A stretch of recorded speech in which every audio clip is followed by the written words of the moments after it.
സംസ്ഥാനത്ത് കഴിഞ്ഞ 24 മണിക്കൂറിൽ രേഖപ്പെടുത്തിയ ഉയർന്ന അൾട്രാവയലറ്റ് സൂചിക പത്തനംതിട്ട ജില്ലയിലെ കോന്നി, കോട്ടയം ജില്ലയിലെ ചങ്ങനാശ്ശേരി, ഇടുക്കി ജില്ലയിലെ മൂന്നാർ, മലപ്പുറം ജില്ലയിലെ പൊന്നാനി എന്നിവിടങ്ങളിൽ ഓറഞ്ച് അലർട്ടും, കൊല്ലം ജില്ലയിലെ കൊട്ടാരക്കര, ആലപ്പുഴ ജില്ലയിലെ ചെങ്ങന്നൂർ, തൃശൂർ ജില്ലയിലെ ഒല്ലൂർ, കോഴിക്കോട് ജില്ലയിലെ ബേപ്പൂർ എന്നിവിടങ്ങളിൽ യെല്ലോ അലർട്ടും പ്രഖ്യാപിച്ചു.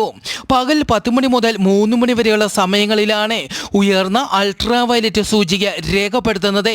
അതിനാൽ ഈ സമയങ്ങളിൽ കൂടുതൽ നേരം ശരീരത്തെ സൂര്യപ്രകാശം ഏൽക്കുന്നത് പരമാവധി ഒഴിവാക്കുക. പുറം ജോലികളിൽ ഏർപ്പെടുന്നവരും മത്സ്യത്തൊഴിലാളികളും കൂടുതൽ സമയം ശരീരത്തെ സൂര്യപ്രകാശം ഏൽക്കുന്നത് ഒഴിവാക്കണമെന്നും അറിയിച്ചു.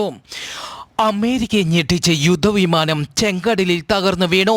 $87 മില്യൺ വിലമതിക്കുന്ന ഒരു US യുദ്ധവിമാനം ചെങ്കടലിൽ നിലയുറപ്പിച്ചിരുന്ന വിമാനവാഹിനി കപ്പലിൽ നിന്ന് തെന്നിമാറി കടലിൽ വീണു.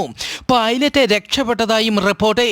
ജോലിക്കാരുടെ അശ്രദ്ധയാണ് വിമാന അപകടത്തിന് കാരണമെന്ന് റിപ്പോർട്ട്.